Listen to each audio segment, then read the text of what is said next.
Mentioned Ford Motor Company is stepping in to help fill this urgent need for medical supplies. We're joined now by its executive chairman, Bill Ford. Mr. Ford, good morning to you. Good morning, Savannah. We can get into the details in a moment, but you've heard the cries of healthcare workers, people on the front lines. I know Ford is going to start manufacturing some of these items. What are you going to do?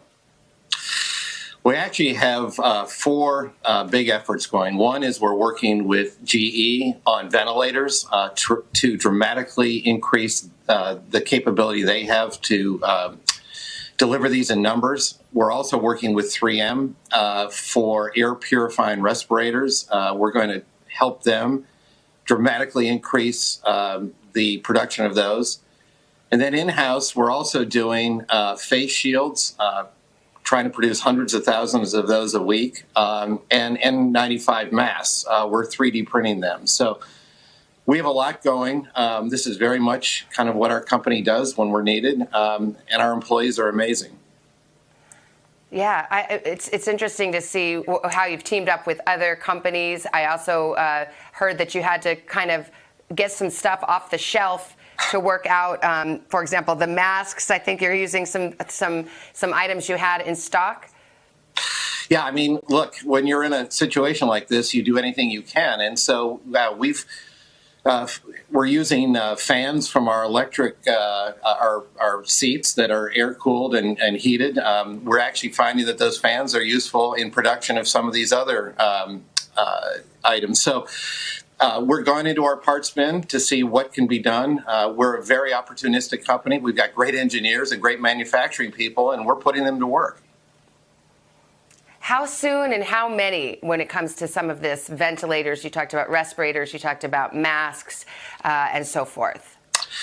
I mean, as soon as we can get them. And I mean, we think we can, like on the masks, we can, we're doing those, and we're trying to gear up to 100,000 a week of those.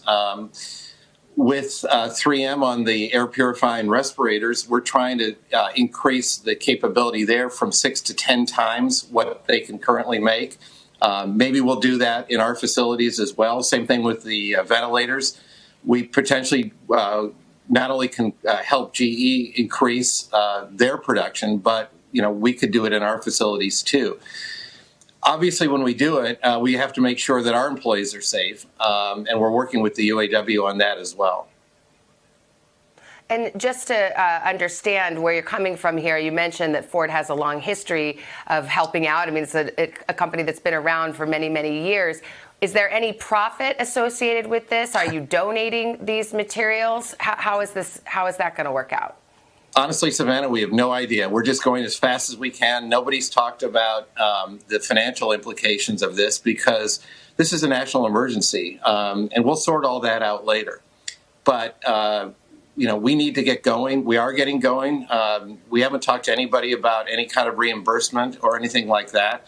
I suppose we can sort all that out later. But, this is a company, as you point out, we've been around 117 years. We were the arsenal of democracy during 2 world wars. We built iron lungs for polio victims. Whenever we're called on, we're there. And finally, before I let you go, is this something that you coordinated with the White House? Did you talk to the president? Did they ask you to do this, or is this something Ford did on its own? Well, we're doing it on our own. Obviously, the White House has put a call out for companies to help. But frankly, we were doing this, getting all this in motion before that. We're so happy to help, and we're going to do absolutely everything we can. All right. Bill Ford, thank you for being here this morning. And I think a lot of people will be heartened by that news. Appreciate it. Thank you. Okay.